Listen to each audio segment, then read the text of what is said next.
আসসালামু আলাইকুম। আজকে চকজয়রাম রোড মক্কা মাদ্রাসার পাশে তিনতলা বিল্ডিংয়ে টয়লেটের কাজ শেষ হয়ে গেছে। নিচে টয়লেটের উপরে সব জয়েন্ট দিচ্ছি। গরম পানির এটা গরম পানির লাইন।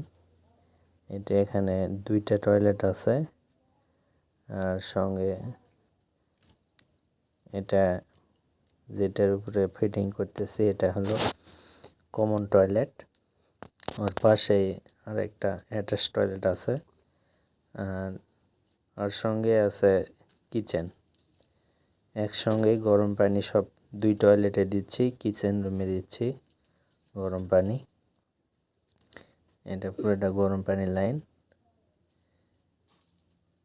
এটা 1 ইঞ্চি ফিটিংসে দিচ্ছি CPVC pipe.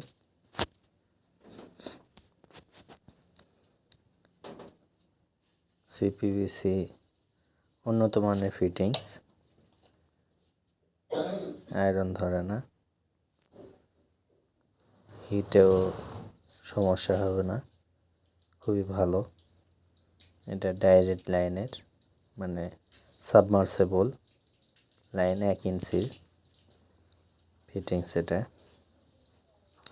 Submersible line, direct পানি পাবে সুইচ দিলেই, টয়লেটে পাবে এর লাইন হচ্ছে, এবং কিচেনেও পাবে ডাইরেক্ট মোটরের সুইচ দিলেই। এটা হলো কিচেনের লাইন। আমরা টয়লেট দিয়ে নিছি কারণ কিচেনের জায়গা কম, জানালা পুরোটাই জানালা রাখছে সামনে, এই জন্য ওখান দিয়ে নেওয়া যাবে না, সেলফ নেই। এই জন্য আমরা পাশে টয়লেট, এই জন্য টয়লেটের ভিতরে দিয়ে লাইনটা নিচ দিয়ে নামাই নিছি ওয়াল দিয়ে অ্যাডজাস্ট করে। এটা হলো মোটরের পানি, ডাইরেক্ট মোটরের লাইন। এটা হলো ট্যাঙ্কির পানির লাইন। ট্যাঙ্কির পানির লাইন দিচ্ছি, এটা জয়েন্ট।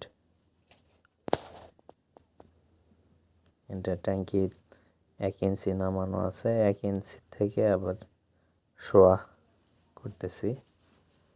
পানির স্পিডটা যেন একটু বেশি হয় এই জন্য একটু মোটা দিছি, কারণ টয়লেটে নামানো আছে 1 ইঞ্চি, ওর চেয়ে একটু মোটা না দিলে তো আবার স্পিড হবে না। যদি আমরা এক পাইপ দিয়ে 1 ইঞ্চি যদি উঠাই রাখি তাহলে আবার হবে না, স্পিড কম হবে। আর যদি ধাপে ধাপে কম বেশি করি, মনে করেন যে টয়লেটের ওয়ারিং করলাম, যেটা কনসেল করলাম ওইটা দিব হলো 1 ইঞ্চি অথবা 3/4, তাহলে আমরা যেটা পানি নামবে ওটা আবার একটু মোটা দিব, 1 ইঞ্চি দিব। যদি 1 ইঞ্চি দেই ওয়ারিং করি কনসেল, তাহলে আবার 6 ইঞ্চি দিতে হবে, তারপরে 1.5 ইঞ্চি দিতে হবে, তাহলে পানির স্পিডটা খুব হবে, অনেক হবে।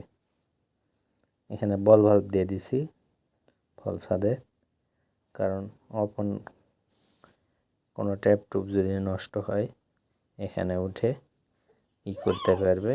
এভাবে মিলানোর কারণটা হলো ওখানে মিলানো একটু কষ্টকর, এই জন্য এইভাবে উপরে দিয়ে লাইনটা নেওয়া আছে।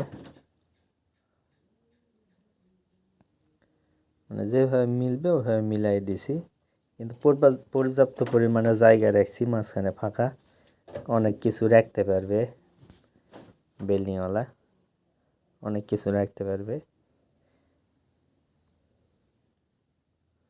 এটা দিচ্ছি হলো গরম পানির জন্য গিজারের লাইন করে দিলাম। এটা ওখানে গিজার সেটিং হবে ঠান্ডা গরম।